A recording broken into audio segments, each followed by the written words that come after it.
시장 공약인 옥계항 개발을 위한 강릉시 준비 작업이 시작됐습니다. 항만 기본계획 수정계획 반영이 관건입니다. 강원도의 채무 불이행 논란에서 시작된 금융경색이 레고랜드 사태로 불리면서 애꿎은 놀이공원에 불똥이 튀고 있습니다. 겨울철 코로나19 재유행이 우려되는 가운데 강원도민의 코로나19 항체 양성률이 98.3%로 전국에서 5번째로 높게 나타났습니다. 연어의 고향 양양 남대천에서 3년 만에 연어축제가 열려 오는 30일까지 풍성하게 이어집니다. 안녕하십니까. 뉴스데스크 강원입니다. 김홍규 강릉시장이 첫 번째 공약으로 내세웠던 옥계항 개발을 위해 강릉시가 준비 작업에 나섰습니다. 전담부서 신설과 관계기관 협의, 관련 용역 시행 등을 통해 절차를 밟아나간다는 계획입니다. 이용 기자가 보도합니다. 지방관리 무역항인 강릉 옥계항. 지난 1997년 문을 연 이후 항을 건설한 시멘트 회사의 전용 항만으로 쓰이고 있습니다. 강릉시가 김홍규 시장의 최우선 공약인 옥계항 확장과 개발을 위한 준비에 착수했습니다. 미래성장 준비단을 폐지하고 특별자치 추진단을 신설하는 내용의 조직 개편을 단행할 예정인데 하위 부서에 항만 물류과를 두기로 했습니다. 특별자치 추진단 산하에는 특별자치과, 항만 물류과, ITS 추진과를 두어 새로운 여건에 선제적이고 적극적으로 대응해 나가겠습니다. 앞서 지난 8월에는 강원도와 강릉시, 항만 운영 시멘트사가 함께하는 실무회의가 열리기도 했습니다. 앞으로 옥계항 개발과 컨테이너 화물 유치를 위한 구체적인 방안이 마련되면 서로 협력하기로 뜻을 모았습니다.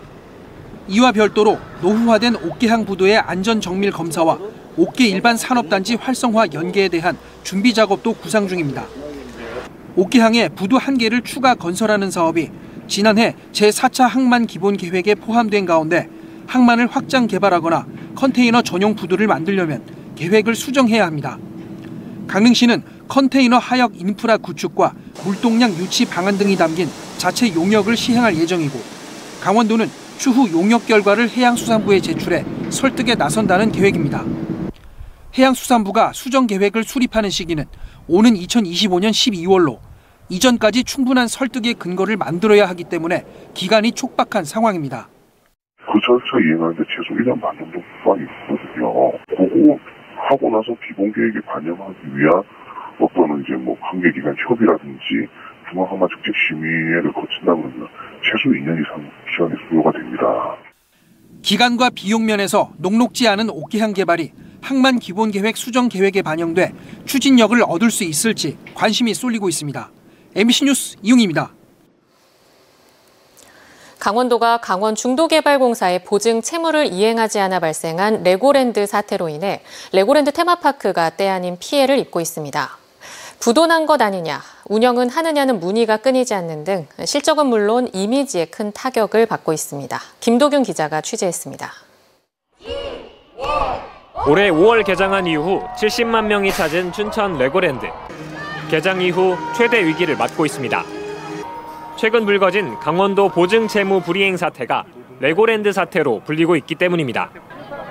자금 시장에 영향을 준 건데 놀이시설인 레고랜드 테마파크 자체에 문제가 있는 것으로 비춰지고 있습니다. 여기 투자했던 그 회사가 부도가 났다고 하니까, 파산을 했다고 하니까 여기도 왠지 문을 닫을 것 같은 그런 느낌이. 이러한 상황에서 내년 1월부터 석 달간 겨울철 휴장에 들어간다고 뒤늦게 공지하면서 혼란은 커졌습니다. 운영을 안 하는 것 아니냐고 묻는 전화가 빗발치고 있습니다. 레고랜드 코리아는 휴장 결정은 놀이기구 관리를 위한 것일 뿐 이번 레고랜드 사태와는 관련이 없다고 긴급하게 입장을 밝혔습니다. 고객분들이 해당 사건에 대해서 저희한테 이제 전화를 해서 이제 많은 컴플레인을 하시다 보니까 그것을 이제 잠재우려는 목적으로 코리아 리조트의 운영과 재무 상태는 현재 정말로 어떤 문제도 없음을 좀 알려드리고 있고, 춘천 지역 관광과 상권도 덩달아 위축되고 있습니다. 한 달 평균 12만 명이 찾는 레고랜드 관광객이 줄어들면 주변 상권도 침체될 수 있기 때문입니다. 지금 전국적으로 방송에도 이렇게 나오지만 그게 장사하는 입장에서 너무 힘들지요. 춘천의 대표 관광지로 지역 경제를 이끌어갈 걸로 기대를 모았던 레고랜드. 개장 이후 주차비 논란과 잇단 놀이기구 멈춤 사고에다 최근 자금시장 경색 사태까지 갖가지 구설수에 오르면서 빛을 보지 못할까 우려되고 있습니다. MBC 뉴스 김도균입니다. 양양 지역의 대표 축제인 연어축제가 3년 만에 돌아왔습니다. 양양 남대천에서는 고향으로 돌아온 연어를 반기는 다양한 행사들이 사흘간 풍성하게 열립니다. 이하라 기자가 취재했습니다. 출발 소리와 함께 50여 명의 참가자가 연어 사냥에 나섰습니다.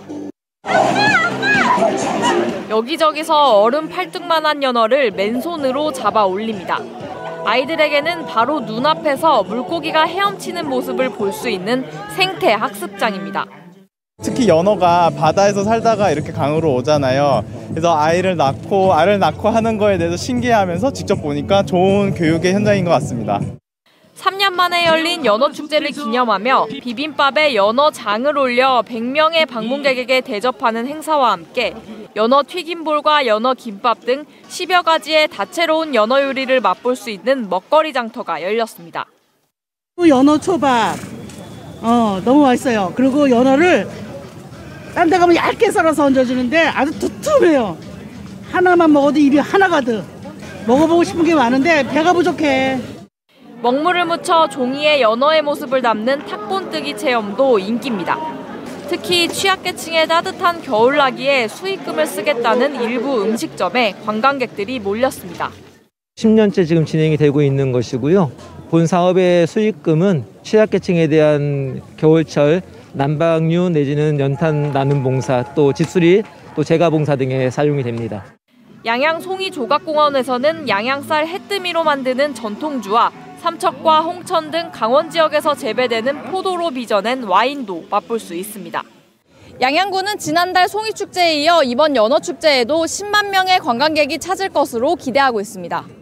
깊어가는 가을 정취를 만끽할 수 있는 양양 연어축제는 오는 30일까지 양양 남대천 일대에서 펼쳐집니다. MBC 뉴스 이하라입니다. 강원도민의 98%가 코로나19 항체를 보유했다는 연구 결과가 나왔습니다. 증상이 없거나 확진 판정을 받지 않았지만 항체를 보유한 사람이 상당수였습니다. 이승영 기자입니다. 바이러스와 세균으로부터 우리 몸을 보호하는 물질인 항체는 백신을 접종하거나 바이러스에 직접 감염되면 얻을 수 있습니다. 감염병 전문가 심포지엄에서 지난달 정부 발표를 보강한 강원도의 코로나19 항체 양성률이 처음 공개됐습니다. 5살 이상 국민 9,945명을 표본 조사했더니 코로나19 항체 양성률이 98%에 달했습니다. 강원도민의 항체 양성률도 98%로 세종과 제주, 부산과 서울 다음으로 높았습니다. 높은 백신 접종률과 오미크론 변이 확산으로 감염자가 증가하면서 강원도민 대부분이 항체를 얻게 된 겁니다. 이번 조사에서는 미확진 상태에서 감염 항체를 얻은 비율, 그러니까 숨은 감염자의 규모도 파악됐습니다. 자연 감염으로 항체를 얻은 비율은 57%, 누적 확진 비율은 38%로 조사됐는데 이 둘의 차이인 19%포인트가 감염 사실을 몰랐거나 진단검사를 받지 않은 숨은 감염자로 추정됩니다. 지역별로는 부산과 제주에서 숨은 감염자의 비율이 가장 높았고 강원도는 19%로 17개 광역자치단체 가운데 10번째였습니다. 반면 백신을 맞지 않고 항체를 얻은 19세 미만 소아청소년의 비율은 강원도가 89.2%에 달해 제주에 이어 두 번째로 높았습니다. 소아청소년청에서 좀 높게 관찰되는 것 같습니다. 근데 이 부분에 대해서는 좀 추가적인 분석을 좀 해야 될 것 같습니다. 또한 재감염률이 10%로 올라선 것도 주목됩니다. 올해 초부터 유행한 코로나19 오미크론 변이에 걸렸다가 면역력이 떨어져 오미크론 하위 변이에 다시 걸린 겁니다. 전문가들은 과거 감염에 따른 예방 효과의 지속 기간은 백신 접종의 효과보다 좀 더 오래 지속되지만 결국 시간이 지나면 감소한다며 11월 재유행에 대비해야 한다고 경고합니다. MBC 뉴스 이승현입니다.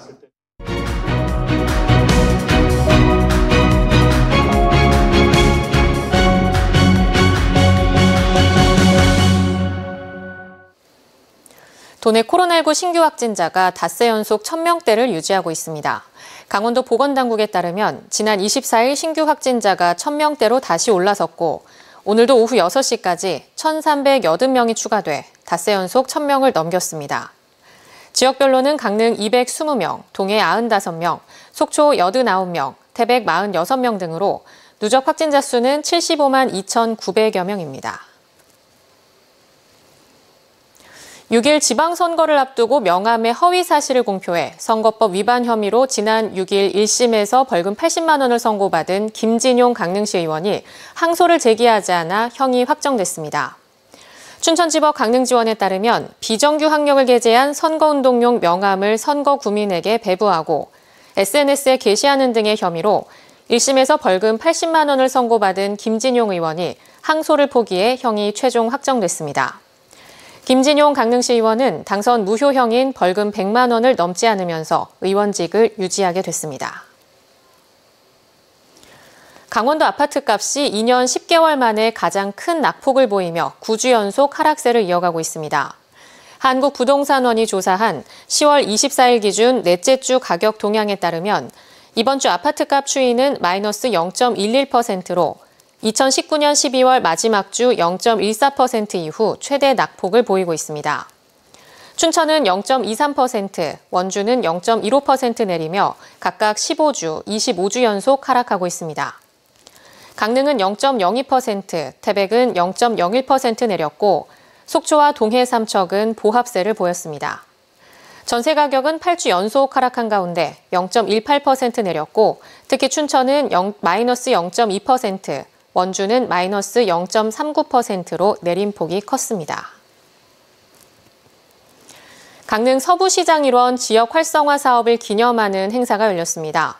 서부시장 활성화 오프닝 행사에는 협력 사업을 지원한 현대자동차그룹 관계자와 강릉시청, 사회복지공동모금회, 서부시장 상인 등이 참석해 공연을 관람하고 사업 성과를 공유했습니다. 이번 기념행사는 내일까지 이어지고 지역 업체들의 먹거리 팝업 스토어와 차량 전시, 로컬 버스킹 공연들이 펼쳐집니다. 강릉 서부시장은 민관 협력 지원 사업과 각종 지역 축제 등의 영향으로 최근 3년 동안 신규 점포가 30여 개나 늘었습니다. 오늘 새벽 0시 30분쯤 양양군 현북면 기사문항구 앞바다에 승용차가 빠졌습니다. 목격자의 신고를 받고 출동한 구조대는 30대 남성 운전자를 심정지 상태로 구조해 병원으로 옮겼지만 현재 의식이 없는 상태입니다. 강원뉴스 마칩니다. 고맙습니다.